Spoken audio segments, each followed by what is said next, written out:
Welcome to Das academy. Das একাডেমিতে সবাইকে স্বাগত। আশা করি তোমরা সবাই ভালো আছো।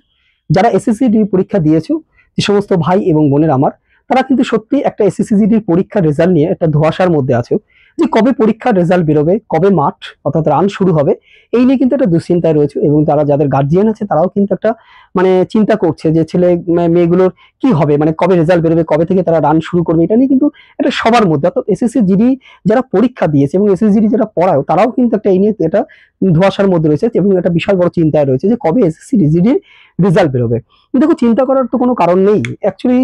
আবার বলছি কারণ নেই, কিন্তু তার মধ্যে আবার এসএসসি অ্যাকচুয়ালি যারা সত্যিকারে যারা চাকরি পেতে চাও, তারা কিন্তু সত্যি একটা দুশ্চিন্তার মধ্যেই রয়েছে। কারণ যাদের চিন্তা আছে একটা এসএসসি চাকরি পেয়ে অন্তত নিজের স্বপ্নটা পূরণ করবে, বাবা মার স্বপ্ন পূরণ করবে, বড় হবে, সেই সব জায়গায় দাঁড়িয়ে তারা কিন্তু সত্যি দুশ্চিন্তার মধ্যে আছো। এইবার দেখো, এই দুশ্চিন্তা করে কোনো লাভ নেই। দেখো, তোমাদের রান কিন্তু শুরু করতে হবে, ভালো করে রানটা করতে হবে, শরীরটাও ঠিকঠাক রাখতে হবে। কারণ পরীক্ষার রেজাল্ট বেরোনোর পরেই কিন্তু আমরা খুব একটা বেশি দিন কি সময় পাবো কিনা সেটা নিয়ে আমাদের মধ্যে একটা ধোঁয়াশা থাকে। তবু একটা ডেট মোটামুটি বলা যায় যে মোটামুটি পরীক্ষার রেজাল্ট বেরোনোর কতদিন বাদে রানটা শুরু হবে। দেখ, আজকে এসএসসি যে রেজাল্ট আপডেট, দেখো প্রথমে আমি হেডিংটা করেছিলাম রেজাল্ট আপডেট। এই রেজাল্ট আপডেট আমরা ফার্স্ট হচ্ছে রেজাল্ট আপডেট। কেন এসএসসি রেজাল্ট দিতে দেরি হচ্ছে? দেখো, প্রথমেই যখনই ভ্যাকান্সিটা বেড়েছে, তখন কিন্তু এসএসসি এই ভ্যাকান্সি এই যে ইনক্রিজের জন্য কিন্তু তারাও একটা চিন্তা করতে হয় যে 1:2 কতজন করে ডাকবে, মাঠে ডাকবে কতজন, সেটা নিয়ে কিন্তু তাদের মধ্যে একটা চিন্তা করতে হয়। এবং এইটার জন্য কিন্তু এটাও কিন্তু একটা ডিলে হওয়ার রেজাল্ট ডিলে হওয়ার কিন্তু একটা কারণ থাকে। দ্বিতীয়ত দেখো, বিভিন্ন রকম স্টেটে, বিশেষ করে ইউপি বলো, বিহার বলো, এখানে কিন্তু যে পুলিশের যে রিক্রুটমেন্ট, সেই রিক্রুটমেন্টের কিন্তু রেজাল্ট বেরিয়ে গেছে এবং অলরেডি কিন্তু সেখানে কিন্তু নিয়োগ প্রক্রিয়া চলছে। তো সেই জায়গায় দাঁড়িয়েও কিন্তু দেখো, ওই সমস্ত স্টেটগুলোতে কিন্তু প্রচুর পরিমাণে ভ্যাকান্সি থাকে। তো সেই সমস্ত ছেলেমেয়েগুলোও কিন্তু এসএসসি পরীক্ষা দিয়েছে। তো তারা কিন্তু আর এসএসসি হয়তো এখানে এদিকে আর আসবে না।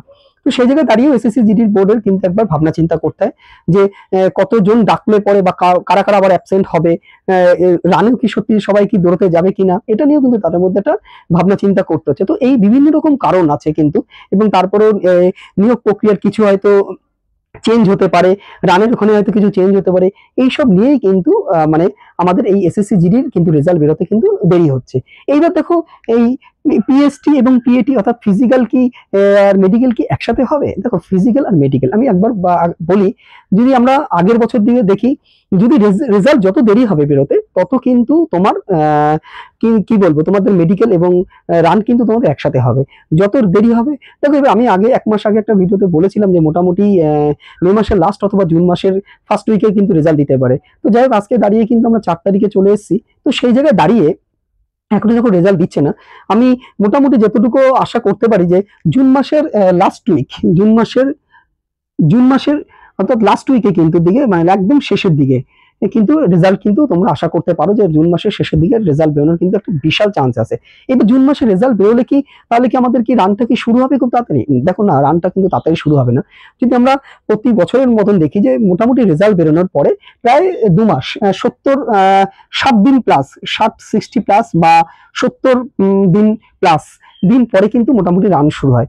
আর দেখো, এখন যদি জুন মাসের শেষের দিকে যদি রেজাল্ট বেরোয়, তাহলে কিন্তু জুলাই আগস্ট মোটামুটি ধরে নিতে পারো সেপ্টেম্বরের দিকে রান কিন্তু শুরু হতে পারে। তার আগে কিন্তু রানটা মোটামুটি হচ্ছে না, এটা কিন্তু বোঝা যাচ্ছে। আর যদি যত দেরি হবে, তোমরা কিন্তু ধরে নিতে পারো যে মেডিকেল এবং রান দুটো কিন্তু একসাথেই হবে। এইবার দেখো, আমরা আসছি কাট আপ। দেখো, কাট আপের কথা যদি বলি, যে কাট আপটা নিয়ে কিন্তু একটা বিশাল চিন্তায় আছি। আমি আবারও বলছি, কাট আপ কিন্তু আগের ভিডিওতেও বলেছি যে কাট আপ কিন্তু খুব কমই নামবে। হ্যাঁ, কেন কম নামবে? দেখো, তার কিন্তু 3টে কারণ আছে। দেখো, এক হচ্ছে কি বলবো, ভ্যাকান্সি কিন্তু অনেকটাই বেড়েছে, তার একটা কারণ থাকতে পারে। 2 নম্বর কারণ দেখো, অ্যাবসেন্ট, একটা হিউজ সংখ্যক অ্যাবসেন্ট আছে, তোমরা জানো প্রায় 50% অ্যাবসেন্ট। তারপরে কি আছে? তারপরে হচ্ছে তোমার দেখো এক্সাম হার্ট। দেখো, এই এক্সাম হার্ট, অর্থাৎ পরীক্ষাও কিন্তু এবার কিন্তু প্রশ্ন যে খুব সোজা এসছে এটা কিন্তু কেউ বলতে পারবে না। কারণ যথেষ্ট প্রশ্ন কিন্তু হার্ড ছিল গতবারের তুলনায়। এবারের প্রশ্ন কিন্তু এই যে লেভেল, কিন্তু সেই লেভেলটা কিন্তু অনেকটা হার্ড ছিল। সেই জায়গায় দাঁড়িয়েও এবার কিন্তু মোটামুটি কাট আপ কিন্তু কম নামছে, এটা কিন্তু আমরা বলতে পারি। এটা আমাদের ওয়েস্ট বেঙ্গলেও কিন্তু কাট আপ কম নামবে। এবং সব থেকে যে গুরুত্বপূর্ণ কথাটা, আমরা ম্যাক্সিমাম সেন্টার থেকে যে খবরটা পাচ্ছিলাম আমরা পরীক্ষার সময়, সেটা কিন্তু হলো যে এই যে সমস্ত মেয়েরা পরীক্ষা দিতে গেছে সেই মেয়েদের কিন্তু মানে পরীক্ষা দেওয়ার যে প্রবণতাটা সেটা কিন্তু অনেক কম ছিল, অর্থাৎ মেয়েদের কিন্তু অ্যাবসেন্ট অনেক বেশি ছিল। সেই জায়গায় দাঁড়িয়ে যে সমস্ত আমার বোনেরা যারা এসএসসি জিডি পরীক্ষা দিয়েছো এবং মোটামুটি একটা স্কোর আছে, ভালো স্কোর আছে, তাদের বলবো তোমরা কিন্তু বসে না থেকে তোমরা কিন্তু রানটা শুরু করো, কারণ রানটা কিন্তু খুব গুরুত্বপূর্ণ। তুমি মেয়ে বলে তোমার যে রান কম তা কিন্তু বললে হবে না, কিন্তু রানটা কিন্তু তোমাকে মাঠে গিয়ে কিন্তু তুলতে হবে। তো সেই জায়গায় দাঁড়িয়ে তোমাদের কিন্তু আর বসে থাকার কিন্তু সময় নেই। যত দিন যাচ্ছে আমাদের কিন্তু রেজাল্ট কিন্তু খুব তাড়াতাড়ি এগিয়ে আসছে, তো রেজাল্ট কিন্তু বেরোবেই। রেজাল্ট যে বেরোবে না এরকম তো না যে আমরা বসে আছি রেজাল্ট অনেক দেরি হবে, এরকম কোনো ব্যাপার নেই।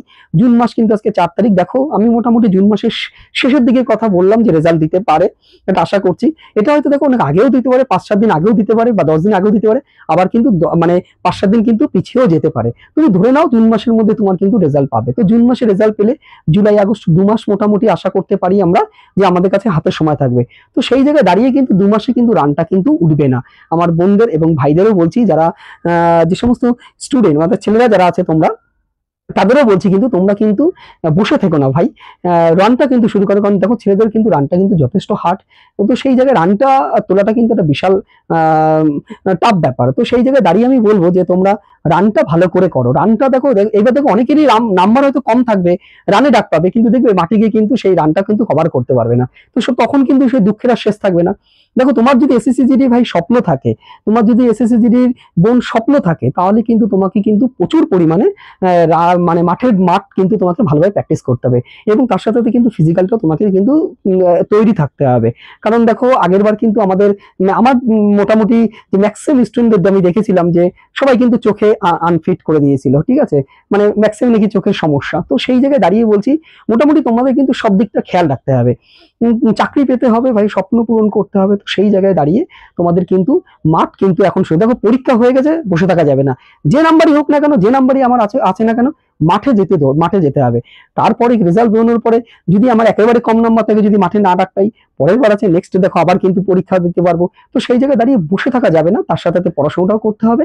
নেক্সট বার এসএসসি জিডি যারা দেবে তাদের জন্য, তারাও মানে যদি এবছর কোনো রকম ভাবে যদি পাস না করা যায়, তাহলে কিন্তু নেক্সট বার যাতে আমরা পাস করতে পারি তার জন্য পড়াশোনাটা করতে হবে, মাঠ করতে হবে। কাট অফ কিন্তু আমি আবারও বলছি, আগের ভিডিওতে বলছি কাট অফ খুব কমই নামবে। তো সেই কাট অফ কম নামবে, পরে জানি তোমরা এনে আফসোস না করো যে কাট অফটা এত কম নেমেছে, যদি মাঠটা একটুখানি আগে থাকতে শুরু করতাম তাহলে হয়তো পাস করে যেতাম। তো এই আফসোসটা জানি তোমাদের না করতে হয়, তাই বলছি বারবার করে রিকোয়েস্ট করছি, আমি আমার একাডেমির তরফ থেকে তোমাদের কাছে বারবার রিকোয়েস্ট করছি, তোমরা ভালো করে রানটা করো, ফিজিক্যালটার দিকে একটু জোর দাও। রেজাল্ট খুব তাড়াতাড়ি বেরোবে, জুন মাসের লাস্টের দিকে তোমরা আশা করি রেজাল্ট পাবে, এবং তার ঠিক সেপ্টেম্বর মাসের মধ্যেই কিন্তু তোমাদের মোটামুটি রানটা শুরু হয়ে যাবে। তো সেই জায়গায় দাঁড়িয়ে কিন্তু তোমরা রানটা করো, আর পড়াশোনাটাও তার সাথে সাথে চালিয়ে যাও। যাই হোক, আমরা পরে যদি আরো কিছু আপডেট পাই, আমি তো সেই আপডেটগুলো তোমাদের সামনে তুলে নিয়ে আসবো। তো এখন আবার যাওয়ার সময় আরেকবার বলে যাচ্ছি তোমাদের যে ভালো করে রানটা তৈরি করো, কাট অফ কম নামবে, কাট অফ নিয়ে কোনো চিন্তা করার কোনো কারণ নেই, আর রেজাল্ট নিয়েও দুশ্চিন্তার কোনো কারণ নেই।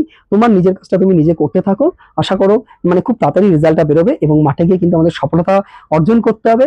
চাকরিটা কিন্তু ভাই এসএসসি জিডির পেতেই হবে। তো সেই জায়গায় দাঁড়িয়ে বলছি, বারবার করে বলছি, মাঠটা ভালো করে করো। যাক, আজকে এই পর্যন্তই থাকলো, পরে আবার যদি কোনো নেক্সট আপডেট পাই তাহলে তোমাদের কাছে সেটা আবার নিয়ে আসবো।